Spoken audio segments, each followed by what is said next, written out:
Hello everyone, ಎಲ್ಲರೂ ಹೇಗಿದ್ದೀರಾ? I hope ಎಲ್ಲರೂ ತುಂಬ ಚೆನ್ನಾಗಿದ್ದೀರಾ ಅಂತ ಅಂದ್ಕೊಂಡಿದ್ದೀನಿ. ನಾನು ಕೂಡ ತುಂಬ ಚೆನ್ನಾಗಿದ್ದೀನಿ. ನಂದು ಫಸ್ಟ್ ಮಿನಿ ವ್ಲಾಗ್ ಅಂತ ಹೇಳ್ಬೋದು.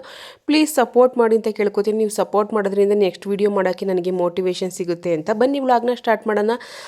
ಆಲ್ರೆಡಿ 4 ಗಂಟೆ ಆಗಿತ್ತು. ಸ್ವಲ್ಪ ಗಿಡದಲ್ಲೆಲ್ಲ ಹೂವೆಲ್ಲ ಬಿಟ್ಟಿತ್ತು. ಹೂವನ್ನೆಲ್ಲ ಬಿಡಿಸಿಟ್ಟು ಒಂದು ರೌಂಡ್ ವಾಕ್ ಹೋಗಿ ಬರೋಣ ಅಂತೇಳಿ ವಾಕ್ ಹೋಗಿ ಬರುವಾಗ ಹಾಗೆ ಸೀಬೆ ಮರ ಕಣ್ಣಿಗೆ ಬಿತ್ತು. ಸೀಬೆಕಾಯಿ ಕೂಡ ಸಿಕ್ತು. ಸೀಬೆಕಾಯಿನ ತಿನ್ಕೊಂಡು ಮನೆಗೆ ಬಂದು ಫ್ರೆಶ್ ಅಪ್ ಆಗಿ ನನ್ನ ಮಗ ಸ್ಕೂಲಿಂದ ಬರೋಕ್ಕೆ ಟೈಮ್ ಆಗಿತ್ತು. ಅವನಿಗೆ ಅಂತ ಸ್ನ್ಯಾಕ್ಸ್ಗೆ ರೆಡಿ ಮಾಡೋಣ ಅಂತ ಜೋಳ ಇಟ್ಟು ಒಂದು ಪಾತ್ರೆಗೆ ನೀರಿಟ್ಟು ಸ್ವಲ್ಪ ಉಪ್ಪು ಹಾಕಿ ನೀರೆಲ್ಲ ಕುದ್ಮೇಲೆ ಸ್ವಲ್ಪ ಜೋಳ ಹಾಕಿ ಜೋಳ ಎಲ್ಲ ಬೇಯೋಷ್ಟರಲ್ಲಿ ನನ್ನ ಮಗ ಕೂಡ ಸ್ಕೂಲಿಂದ ಬಂದ.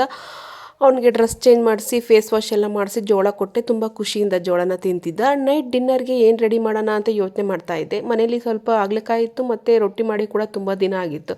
ರೊಟ್ಟಿ ಮಾಡಿ ಹಾಗಲಕಾಯಿ ಪಲ್ಯ ಮಾಡೋಣ ಅಂತೇಳಿ ಹಾಗಲಕಾಯಿನೆಲ್ಲ ಕಟ್ ಮಾಡಿಕೊಂಡು ಈರುಳ್ಳಿ, ಟೊಮೊಟೊ, ಕರ್ಬೇವಿನ ಸೊಪ್ಪು, ಕಾಯಿ ಕೂಡ ಖಾಲಿಯಾಗಿತ್ತು, ಕೊಬ್ಬರಿ ಇತ್ತು. ಕೊಬ್ಬರಿನ ಮಿಕ್ಸಿಲಿ ಹಾಕಿ ಪುಡಿ ಮಾಡಿಕೊಂಡು ಒಂದು ಕುಕ್ಕರ್ನ ಇಟ್ಟು ಅದಕ್ಕೆ ಎಣ್ಣೆ ಹಾಕಿ ಎಣ್ಣೆ ಎಲ್ಲ ಕಾದ್ಮೇಲೆ ಸಾಸಿವೆ, ಕಡಲೆಬೇಳೆ, ಈರುಳ್ಳಿ, ಟೊಮೊಟೊ, ಕರ್ಬೇವಿನ ಸೊಪ್ಪು ಹಾಕಿ ಸ್ವಲ್ಪ ಫ್ರೈ ಮಾಡ್ಕೊಳ್ಳಿ. ಅದೆಲ್ಲ ಸ್ವಲ್ಪ ಫ್ರೈ ಆದಮೇಲೆ ಸ್ವಲ್ಪ ಉಪ್ಪು ಹಾಕಿ ಕಟ್ ಮಾಡ್ಕೊಂಡಿರೋ ಹಾಗಲಕಾಯಿ ಎಲ್ಲ ಹಾಕಿ ಸ್ವಲ್ಪ ಅರಿಶಿನ ಪುಡಿ ಹಾಕಿ ಸ್ವಲ್ಪ ಬಾಡಿಸ್ಕೊಳ್ಳಿ. ಸ್ವಲ್ಪ ಫ್ರೈ ಆಗಲಿ. ಸ್ವಲ್ಪ ಚೆನ್ನಾಗೆಲ್ಲ ಫ್ರೈ ಆದಮೇಲೆ ಧನಿಯಾ ಪುಡಿ ಹಾಕಿದ್ದೀನಿ. ನಾನು ಬೇರೆ ಇನ್ಯಾವುದೇ ಮಸಾಲ ಪುಡಿನ ಹಾಕಿಲ್ಲ.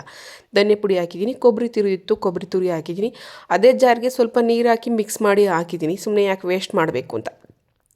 ಉಪ್ಪು ಖಾರ ನೋಡ್ಕೊಂಡು 2 ವಿಸಲ್ ಬರೆಸ್ಕೊಳ್ಳಿ. ಅದು 2 ವಿಸಲ್ ಬರೋ ಅಷ್ಟರಲ್ಲಿ ಒಂದು ಬಾಣಲಿಗೆ ನೀರು ಕಾಯಕ್ಕಿಟ್ಟು ಸ್ವಲ್ಪ ಉಪ್ಪು ಹಾಕಿ ಅಕ್ಕಿ ಹಸಿಟ್ಟೆಲ್ಲ ಇದು ಮಾಡಿ ಒಂದು ನಾದಕ್ಕೆ ಅಕ್ಕಿ ಹಸಿಟ್ಟನ್ನೆಲ್ಲ ಮಿದ್ದಿಟ್ಟು ಅಕ್ಕಿ ರೊಟ್ಟಿ ಮಾಡ್ಕೊಂಡು ತಿಂದು. ಇವತ್ತಿನ ನನ್ನ ವ್ಲಾಗ್ ಈ ಥರ ಇತ್ತು ಫ್ರೆಂಡ್ಸ್. ಇದೇ ಥರ ಸಪೋರ್ಟ್ ಮಾಡಿ. Thank you for watching.